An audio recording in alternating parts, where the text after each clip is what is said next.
আমি অমিত আছি তোমাদের সঙ্গে, আর তোমরা শুনছো ভৌতিক কথা। কিছু অনুভূতি এমন যা তোমাদেরও হতে পারে। ঘটনা স্ক্রিপ্টিংয়ে রয়েছে নেহা। Welcome back. কেমন আছো বন্ধুরা? আশা করছি ভালো আছো আর শুনতে চলে এসেছো তোমাদের পছন্দের পরিবার ভৌতিক কথা। আমার মুখে তোমরা আলাদা একটা হাসি দেখতে পাচ্ছ কেন বলো তো? তোমাদের দীর্ঘদিনের অপেক্ষা অলরেডি শেষ হয়ে গেছে। কারণ তোমাদের পছন্দের আরও একটা যে পরিবার ছিল ভৌতিক কথা পডকাস্ট, সেখানে ঘটনা চলে এসেছে। আর সেখানে আমি পার্সোনালি বসে একদম পুরো ঘটনাটা সামনাসামনি বলেছি, আর তার সঙ্গে কিছু ক্লিপিংসও অ্যাড করেছি যেগুলো তোমাদের দারুণ লাগতে চলেছে। অলরেডি আমি ফিডব্যাক পেয়েছি। তোমরা যেরকম আগে টেক্সট করতে, কমেন্ট করতে যে দাদা ভৌতিক কথা পডকাস্টে ঘটনা আসছে না কেন, সেরকমই তোমরা এখন যেহেতু চলে এসেছে সেভাবেই তোমরা সাপোর্ট দেখাও, চলে যাও ঘটনা শুনতে। কিছু যারা শুনেছে অলরেডি দারুণ লাগছে তাদের, আমাকে পার্সোনালি অনেকে মেসেজ করেছে। যাই হোক, আর বেশি কথা বাড়াবো না। ভৌতিক কথা পডকাস্ট লিখে তোমরা ইউটিউবে সার্চ করো বা আমাদের এই চ্যানেলের ডিসক্রিপশানেও তোমরা পেয়ে যাবে। তো আর দেরি কিসের? আজকে তোমরা অ্যাজ ইউজুয়াল 3টে ঘটনা শুনবে এবং 3টি ঘটনাই তোমাদের দারুণ লাগতে চলেছে। তো চলো আর কথা বাড়াবো না, এবার আমরা শুরু করে দেব আজকের প্রথম ঘটনা। রাত তখন প্রায় 2:20। বাইকের স্পিড খুব বেশি ছিল না, তবুও কেন জানি না বারবার মনে হচ্ছিল কেউ একজন আমার বাইকের ঠিক পেছনে বসে আছে। প্রথমে ভেবেছিলাম হয়তো ভুল থেকে এমন অনুভূতি হচ্ছে, কিন্তু পরের মুহূর্তেই বুঝলাম ব্যাপারটা স্বাভাবিক না। কারণ আমার কানের একদম কাছে কে যেন খুব ধীরে ফিস ফিস করে বলেছিল, পেছনে তাকাবি না। অমিতদা, আজ আমি যে ঘটনাটা বলবো সেটা আমার নিজের জীবনের না। ঘটনাটা আমাকে বলেছিল উত্তর ভারতের এক ছেলে। ওর অনুরোধ ছিল জায়গার আসল নাম যেন কোথাও না বলা হয়, কারণ এখনও ওই জায়গাটা নিয়ে প্রচুর ভয় কাজ করে। অনেকে বিশ্বাস করে জায়গাটা এখনও পুরোপুরি স্বাভাবিক নয়। ঘটনাটা প্রায় 15-16 বছরের পুরনো। একটা ছোট্ট গ্রাম ছিল, চারিদিকে ক্ষেত, মাঝখানে একটা সরু রাস্তা, আর রাস্তার মাঝখান দিয়ে একটা ছোট্ট ব্রিজের মতন জায়গা। গ্রামের লোকেরা জায়গাটাকে ছোট কালভার্ট বলে ডাকত। নিচে সবসময় জল জমে থাকত। বর্ষার সময় সেখানে স্রোত এত বেড়ে যেত যে অনেক সময় রাস্তা পর্যন্ত ডুবে যেত। দিনে জায়গাটা সাধারণ মনে হলেও রাত নামার পর পুরো এলাকাটা অন্যরকম হয়ে যেত। আশেপাশে কোনো বাড়িঘর ছিল না, শুধু ঝোপঝাড়, কাদা আর ব্যাঙের ডাক। 2008 সালের আগস্ট মাস। কয়েকদিন ধরে টানা বৃষ্টি হচ্ছিল। গ্রামের এক ছেলে ছিল, নাম রোহান। বয়স খুব বেশি হলে 22। সদ্য একটা সেকেন্ড হ্যান্ড বাইক কিনেছিল। ছেলেটা একটু বেপরোয়া টাইপের ছিল, কিন্তু সবার সঙ্গে ভালো ব্যবহার করত। সেদিন রাতে সে পাশের শহর থেকে ফিরছিল। রাত তখন প্রায় 11:30। তার বন্ধুরা ওকে বলেছিল এই বৃষ্টির মধ্যে ওই রাস্তা দিয়ে না যেতে, কারণ কালভার্টের নিচে তখন প্রচণ্ড স্রোত। কিন্তু রোহন কারোর কোনো কথা শোনেনি। শেষবার গ্রামের এক দোকানদার তাকে দেখেছিল। সে বলেছিল রোহন তখন ভিজে একেবারে কাঁপছিল। দোকানদার তাকে চা খেয়ে একটু অপেক্ষা করতে বলেছিল, কিন্তু রোহন শুধু হেসে বলেছিল আর 5 মিনিটের রাস্তা। তারপর সে বাইক নিয়ে বেরিয়ে যায়। সে রাতেই গ্রামের কয়েকজন মানুষ কালভার্টের দিক থেকে অদ্ভুত একটা শব্দ শুনেছিল, যেন কেউ জোরে চিৎকার করল। তারপর জলে কিছু একটা পড়ার শব্দ, কিন্তু ঝড় বৃষ্টির জন্য কেউ বাইরে বেরোয়নি। পরদিন সকালবেলা রাস্তার ধারে রোহনের বাইকটা পাওয়া যায়। বাইকের সামনের অংশ একদম ভাঙা ছিল, কিন্তু আশ্চর্যের ব্যাপার হলো আশেপাশে রোহনের কোনো খোঁজ ছিল না। প্রায় 4 ঘন্টা খোঁজার পর কালভার্টের নিচের কাদামাটি পানির ভেতর থেকে তার লাশ উদ্ধার হয়। যারা দেহটা তুলেছিল তারা পরে বলেছিল রোহনের চোখ দুটো অস্বাভাবিকভাবে খোলা ছিল, যেন মৃত্যুর আগে সে খুব ভয়ঙ্কর কিছু দেখেছিল। কিন্তু সবচেয়ে অদ্ভুত জিনিস হলো অন্যটা। তার ডান হাত শক্ত করে বন্ধ ছিল। অনেক কষ্টে হাতটা খোলার পর দেখা যায় তার বাইকের চাবিটা হাতের আঙ্গুলের মধ্যে এমনভাবে আটকে ছিল যেন মৃত্যুর আগ পর্যন্ত সে সেটা ছাড়তে চায়নি। ঘটনাটা প্রথমে দুর্ঘটনা বলেই ধরে নেওয়া হয়েছিল, কিন্তু তারপর থেকেই ওই জায়গাটার বদনাম শুরু হয়। শুরুতে ছোট ছোট ঘটনা ঘটত। রাতে যারা ওই রাস্তা দিয়ে যেত তারা বলতো কালভার্টের কাছে বাইক হঠাৎ ভারী হয়ে যায়, কারোর মনে হতো কেউ পেছনে বসেছে। আবার কেউ বলতো হঠাৎ বাইকের ইঞ্জিন বন্ধ হয়ে যায়। একজন ট্রাক ড্রাইভার নাকি বলেছিল গভীর রাতে সে দেখেছিল একজন ভিজে ছেলে রাস্তার পাশে দাঁড়িয়ে লিফট চাইছে, কিন্তু সে গাড়ি থামায়নি। কিছু দূর যাওয়ার পর সে রিয়ারভিউ মিররে দেখে ছেলেটা ট্রাকের পেছনে দৌড়চ্ছে। এরপর থেকে ভয়টা আরও দ্রুত বাড়তে লাগলো। 2011 সালের দিকে একটা বড় দুর্ঘটনা ঘটে। গ্রামেরই দুজন যুবক রাতে নেশা করে ফিরছিল। তারা কালভার্টের কাছে পৌঁছানোর পর হঠাৎ বাইক নিয়ন্ত্রণ হারিয়ে নিচে পড়ে যায়। একজন ঘটনাস্থলে মারা যায়, আরেকজন বেঁচে গেলেও কয়েকদিন পর সে অদ্ভুত আচরণ শুরু করে। সে মাঝরাতে উঠে চিৎকার করত, ও আমাকে ডাকছে, আমাকে ডাকছে, আমাকে যেতে দাও, ও এখনো জলের নিচেই আছে। প্রথমে সবাই ভেবেছিল মাথায় আঘাত লাগার জন্য এমন হচ্ছে, কিন্তু পরে সে যেটা বলেছিল সেটা শুনে গ্রামের মানুষ সত্যি ভয় পেয়ে যায়। সে বলেছিল দুর্ঘটনার ঠিক আগে সে দেখেছিল কালভার্টের ওপর একজন দাঁড়িয়ে আছে, পুরো শরীর ভেজা, মুখ দেখা যাচ্ছিল না, কিন্তু লোকটা হাত তুলে তাদের থামতে বলেছিল। বাইক চালানো ছেলেটা ভেবেছিল কেউ হয়তো সাহায্য চাইছে, তাই সে ব্রেক করে, আর তখনই বাইক যেন নিজে থেকেই স্লিপ করে যায়। এরপর ছেলেটা নাকি দেখেছিল পানির ভেতর থেকে আরও কয়েকটা হাত বেরিয়ে আসছে। লোকজন এসব কথা শুনে আরও আতঙ্কিত হয়ে পড়ে। সন্ধ্যের পর মানুষ ওই রাস্তা এড়িয়ে চলা শুরু করে, এমনকি অনেক অটো চালকও রাতের পর ওই দিক দিয়ে আর যেতে চাইতো না। কিন্তু সমস্যা হলো ওই রাস্তা ছাড়া শহরে যাওয়ার আর সহজ পথ ছিল না, তাই বাধ্য হয়েই অনেকে যেত। আর তখনই একের পর এক নতুন ঘটনা সামনে আসতে থাকে। 2014 সালে এক স্কুল শিক্ষক ওই রাস্তা দিয়ে ফিরছিলেন। তিনি পরে গ্রামের মন্দিরে গিয়ে কাঁদতে কাঁদতে যা বলেছিলেন সেটা শুনে সবাই স্তব্ধ হয়ে যায়। তিনি বলেছিলেন কালভার্ট পার হওয়ার সময় তিনি স্পষ্ট শুনতে পান একটা বাচ্চা ছেলে কাঁদছে। প্রথমে তিনি ভাবেন কোনো শিশু হয়তো পড়ে গেছে, তাই তিনি টর্চ জ্বালিয়ে নিচে তাকান। আর তারপরই তিনি দেখেন পানির মধ্যে একটা মুখ ভেসে উঠেছে। মুখটা সম্পূর্ণ সাদা, চোখ দুটো কেমন অদ্ভুত ফাঁকা, আর ঠোঁট না নড়িয়ে সেটা বলছে, আমাকে তুলে নাও। শিক্ষক এতটাই ভয় পেয়ে গিয়েছিলেন যে সেখানেই অজ্ঞান হয়ে পড়েন। পরদিন সকালে কয়েকজন চাষি তাকে রাস্তার পাশে পড়ে থাকতে দেখে উদ্ধার করে। তারপর থেকে ওই জায়গা নিয়ে গুজব আরও ছড়িয়ে পড়ে। কেউ বলতো সেখানে এক না অনেক আত্মা আছে, কেউ বলতো জলের নিচে কিছু একটা আটকে আছে। কিন্তু গ্রামের সবচেয়ে বয়স্ক একজন মানুষ অন্য কথা বলেছিলেন। তিনি দাবি করেছিলেন ওই জায়গাটা বহু বছর আগে একটা পুরনো শ্মশানের অংশ ছিল। পরে রাস্তা তৈরি করার সময় জায়গাটা ভরাট করে কালভার্ট বানানো হয়।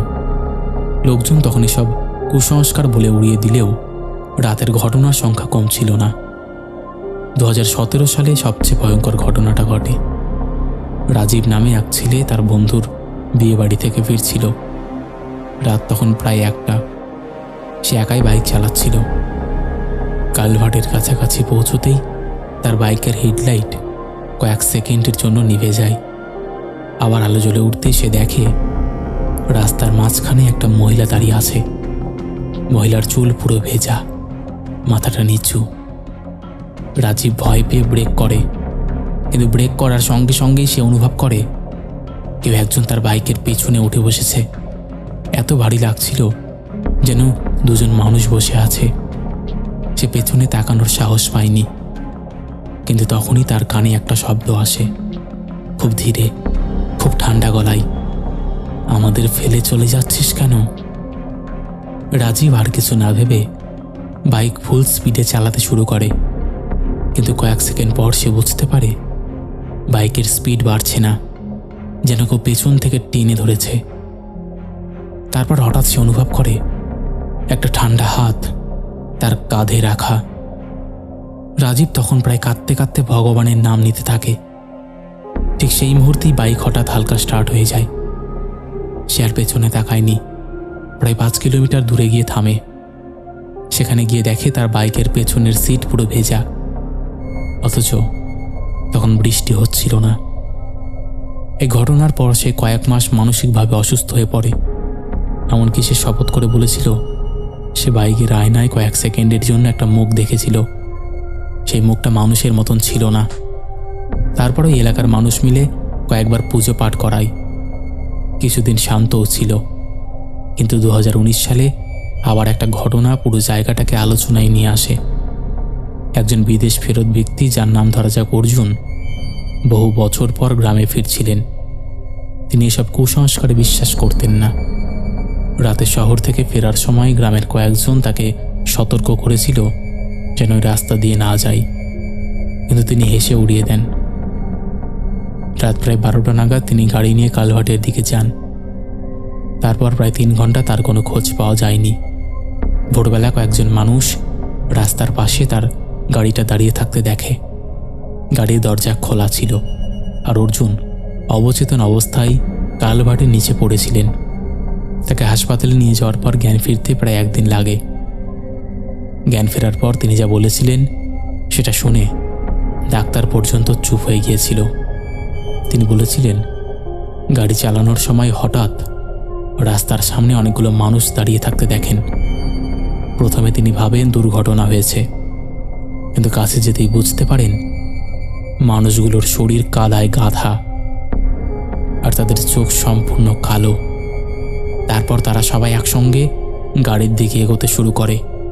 অর্জুন গাড়ি ঘোরানোর চেষ্টা করে, কিন্তু গাড়ি স্টার্ট বন্ধ হয়ে যায়। এরপর তিনি শুনতে পান গাড়ির চারপাশে কে যেন নখ দিয়ে আঁচড় কাটছে। তিনি জানলার বাইরে তাকাতেই দেখেন একটা মুখ কাছের একদম কাছে এসে দাঁড়িয়েছে। আর তারপর আর কিচ্ছু মনে নেই। এই ঘটনার পর পুরো গ্রাম আতঙ্কে ভরে যায়। সন্ধ্যের পর রাস্তা প্রায় ফাঁকা হয়ে যেত। অনেকেই দাবি করত মাঝরাতে কালভার্টের দিক থেকে কান্নার শব্দ আসে। কেউ আবার জলের মধ্যে আলো জ্বলতে দেখেছে বলেও দাবি করে। অবশেষে গ্রামের প্রবীণরা সিদ্ধান্ত নেয় কিছু একটা করতে হবে।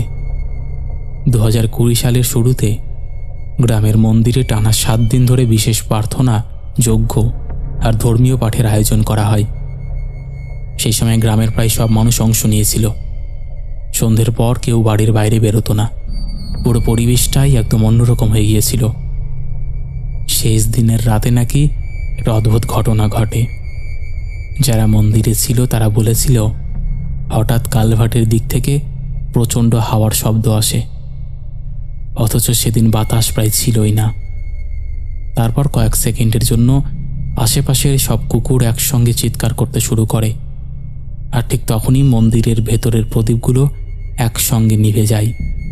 পুরোহিত তখন সবাইকে শান্ত থাকতে বলে। প্রায় 10 মিনিট পর আবার সব স্বাভাবিক হয়ে যায়। এরপর থেকে নাকি ওই জায়গায় আগের মতো আর ঘটনা ঘটেনি। তবে গ্রামের কিছু মানুষ এখনও বিশ্বাস করে জায়গাটা পুরোপুরি স্বাভাবিক হয়নি, কারণ মাঝে মাঝে গভীর রাতে এখনও কেউ কেউ সেখানে বাইক ভারী হয়ে যাওয়ার অনুভূতি পায়। কেউ কেউ আবার বলে কালভার্ট পার হওয়ার সময় কানের কাছে খুব আস্তে একটা গলা শোনা যায়, পেছনে তাকাস না। অমিতদা, ঘটনাটা সত্যি না মিথ্যে আমি জানি না। সেই ছেলেটা আমাকে এভাবেই বলেছিল, আর সে শেষে একটা কথা বলেছিল যেটা আমি আজও বলতে পারি না। সে আমাকে বলেছিল জল আর অন্ধকার এই দুটো জিনিসকে কখনো হালকাভাবে নিও না, কারণ কিছু জায়গায় রাত নামার পর শুধু মানুষ একা থাকে না, অনেক কিছুই থাকে যেগুলো নিয়ে আমরা হয়তো ভাবি না। একদম ঠিকই বলেছ। এই অন্ধকার জায়গায় এমন কিছু হতে পারে যেটা মানুষ ভাবতেও পারবে না। অন্ধকার জায়গা নিয়ে অনেক ঘটনা আমাদের এই পরিবারে আছে। এই ঘটনাগুলো শুনতেও আমাদের কেমন যেন একটা ভয় ভয় অনুভূতি হয়। তো যাই হোক, এই ছিল আমাদের প্রথম ঘটনা। আশা করছি বন্ধুরা তোমাদের ভালো লেগেছে। কেমন লেগেছে তোমরা অবশ্যই সেটা কমেন্ট করে জানিয়ে দিও। তোমাদের মধ্যে এখনও যারা এই পরিবারে যুক্ত হওনি তারা যুক্ত হয়ে যেও।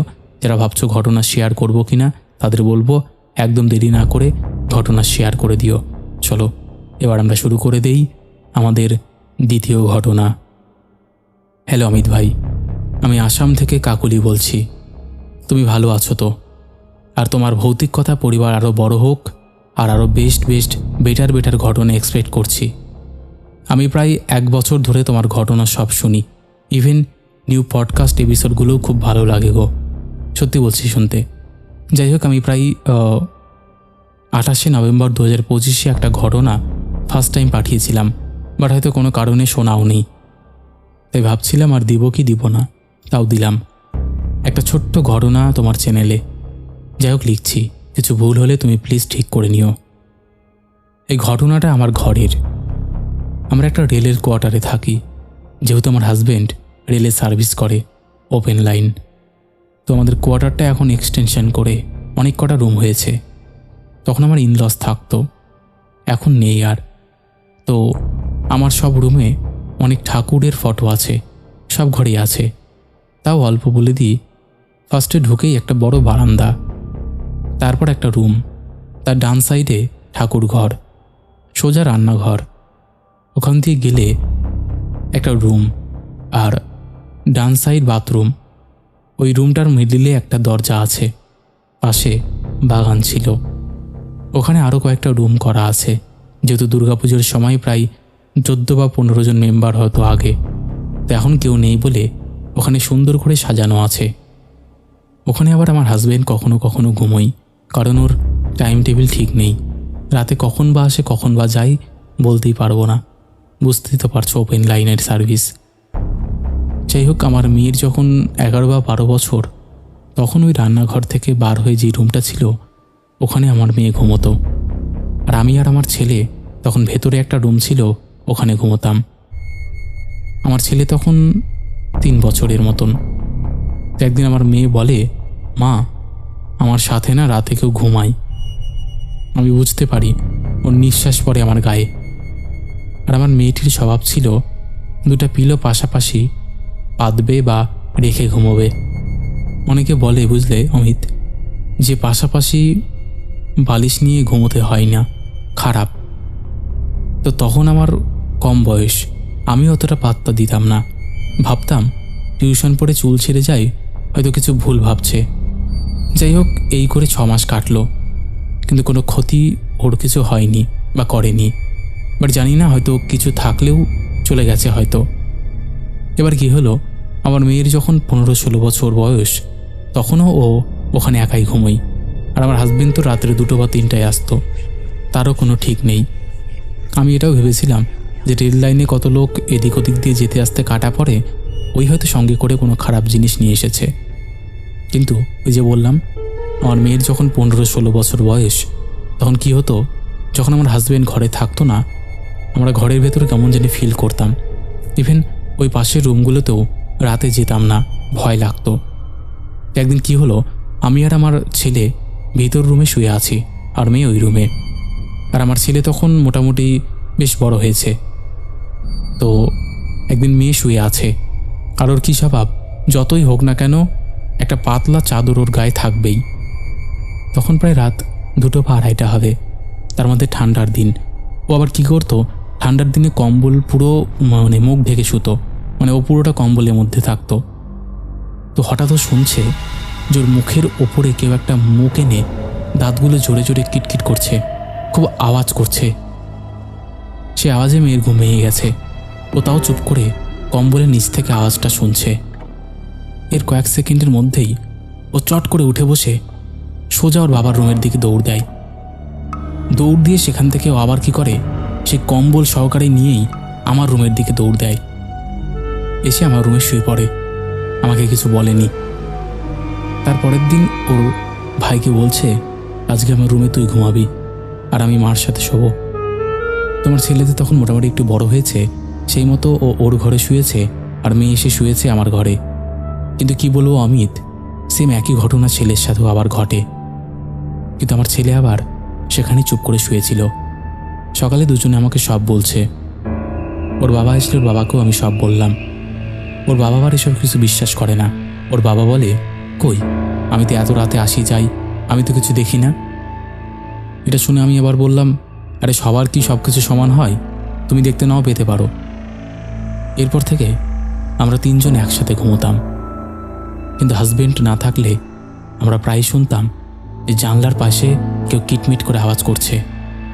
আবার কেউ এই রুম থেকে দৌড় দিয়ে ওই রুমে চলে যেত, বাট ঠাকুর ঘরের দিকে আসতো না।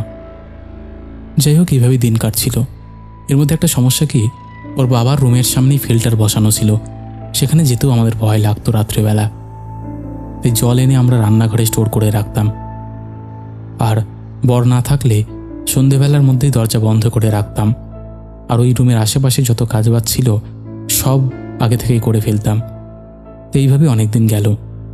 এখন সব রুমেই হনুমান ঠাকুরের ফটো লাগিয়ে রেখে দিয়েছি। ওর বাবার রুমে তারামার ফটো, হনুমান ঠাকুরের ফটো আছে। এখন কিছু বছর হলো আর কিছু হয়ও না বা ভয়ও পায় না।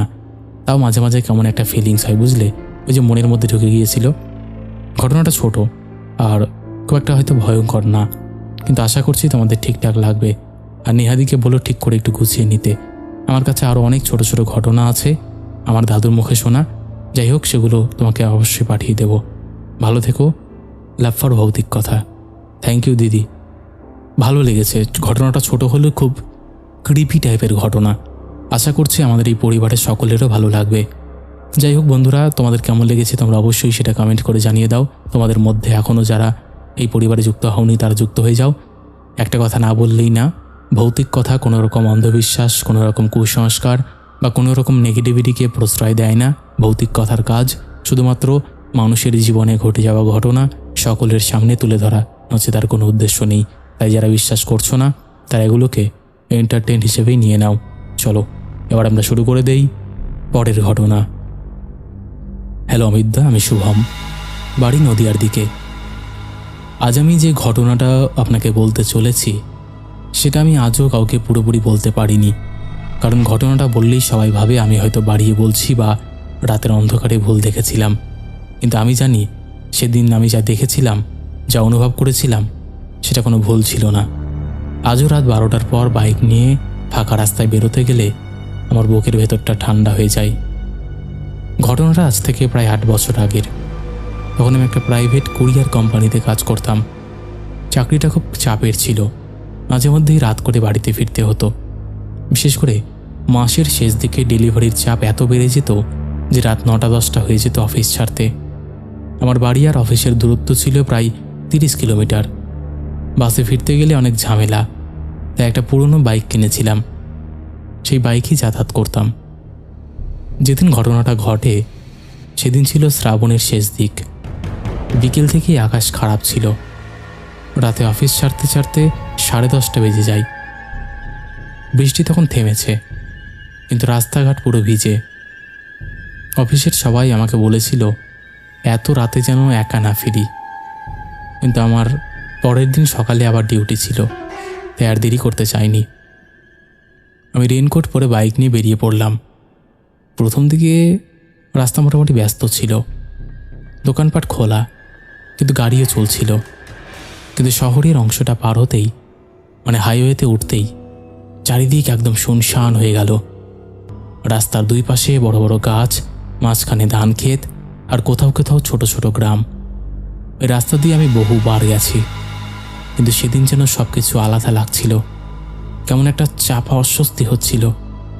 প্রায় 40 মিনিট যাওয়ার পর আমি একটা জায়গায় পৌঁছলাম, যেটা নিয়ে আগে থেকেই নানা কথা শুনেছিলাম।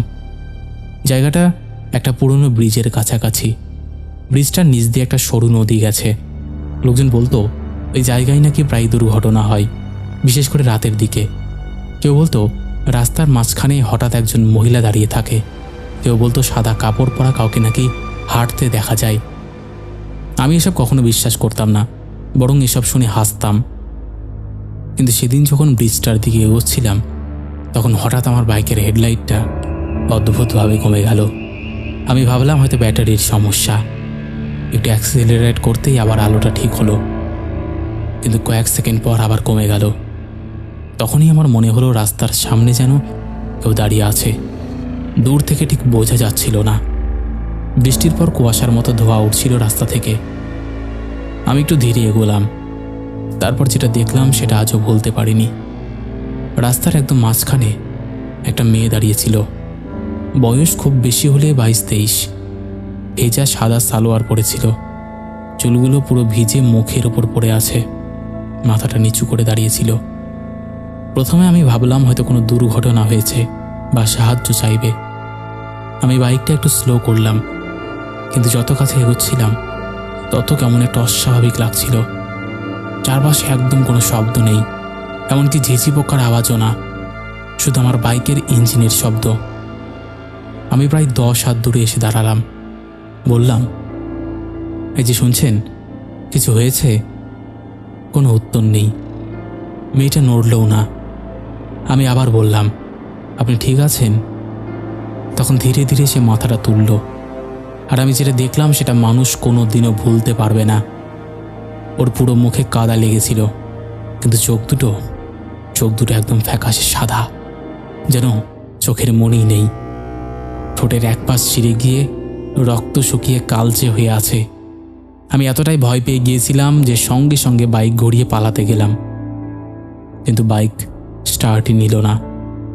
একবার, দুবার, 3 বার শুধু একটা শব্দই হচ্ছিল। তখন মনে হচ্ছিল পেছন থেকে কেউ আমার দিকে তাকিয়ে আছে।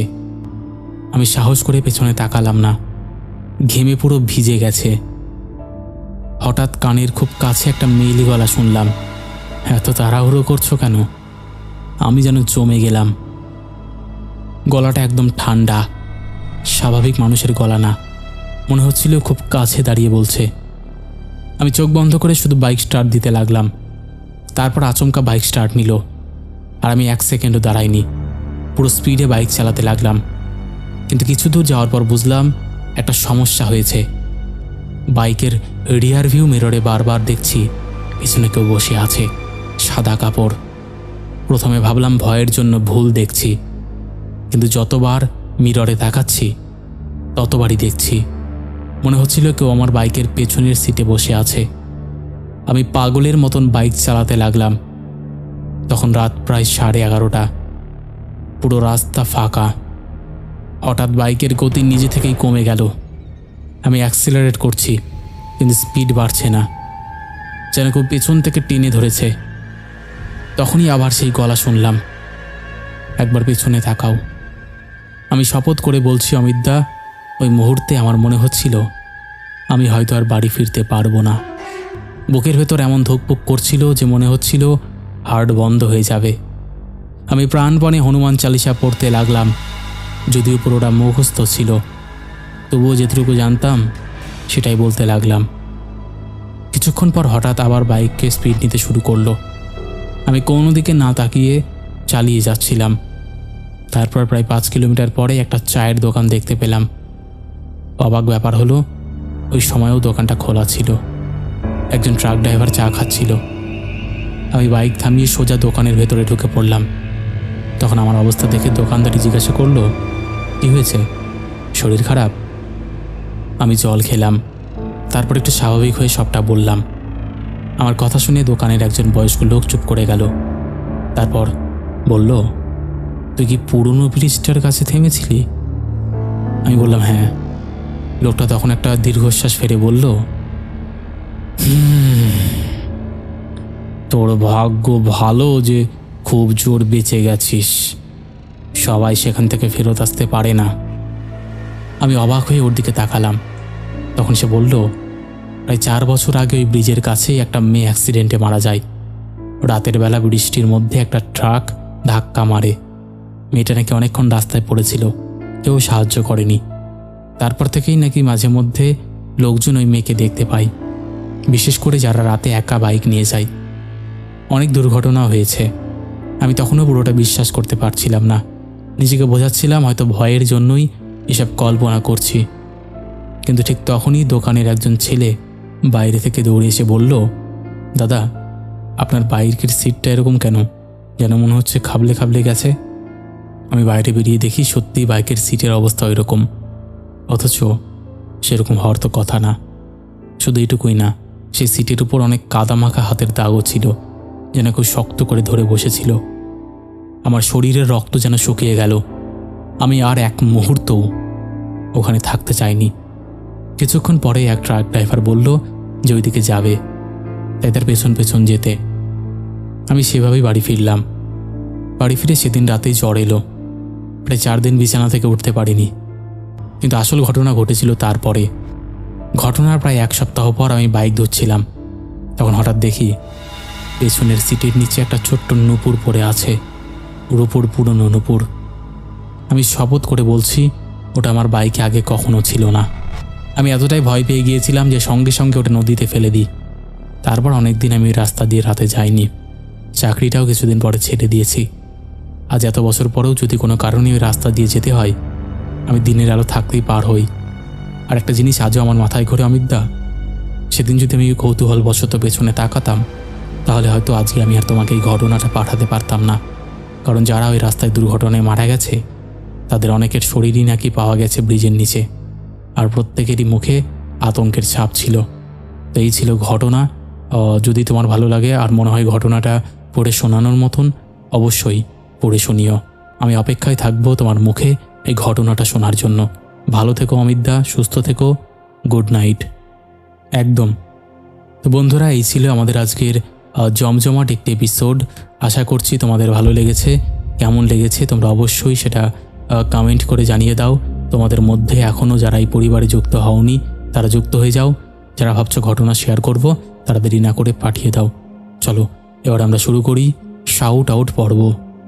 শেষের এপিসোডে ফার্স্ট কমেন্ট করেছে শিল্পা চ্যাটার্জি, সেকেন্ড কমেন্ট করেছে অঞ্জলি মণ্ডল, থার্ড কমেন্ট করেছে সমর হালদার।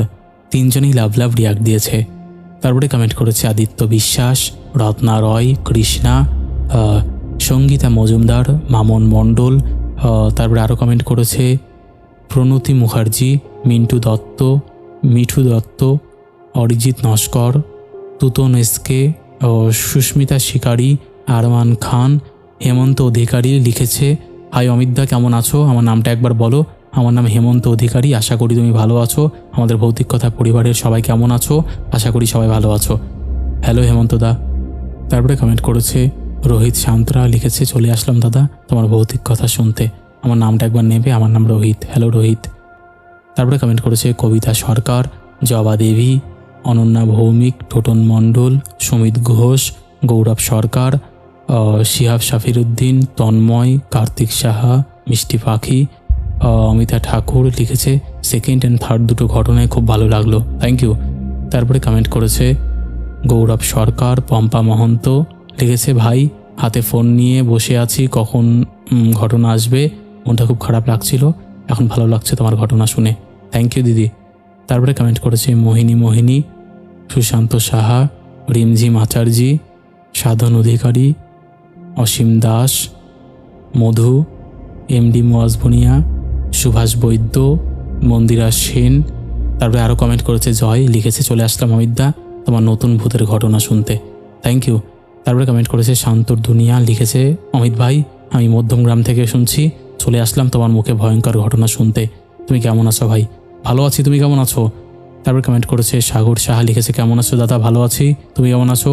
তারপরে কমেন্ট করেছে সুরজিৎ, ইউডি দাস, বিকাশ মুর্মু, অমিতা ঠাকুর, জয়শ্রী গুপ্তা, সমীর সরকার, লিখেছে আই লাভ ইউ ভৌতিক কথা দাদা, অপেক্ষায় ছিলাম, থ্যাংক ইউ। মলয় চক্রবর্তী লিখেছে আজকের এপিসোডের 3টে ঘটনাই অসাধারণ লেগেছে, গুড নাইট, থ্যাংক ইউ। তো এরকম অসংখ্য প্রিয় মানুষেরা আমাদের শেষের এপিসোডে কমেন্ট করেছে, যাদের কমেন্ট আমি আর চাইলেও পড়তে পারছি না। তো আজকের মতন এখানেই শেষ করছি, আবার দেখা হবে নতুন কোনো ঘটনা নিয়ে।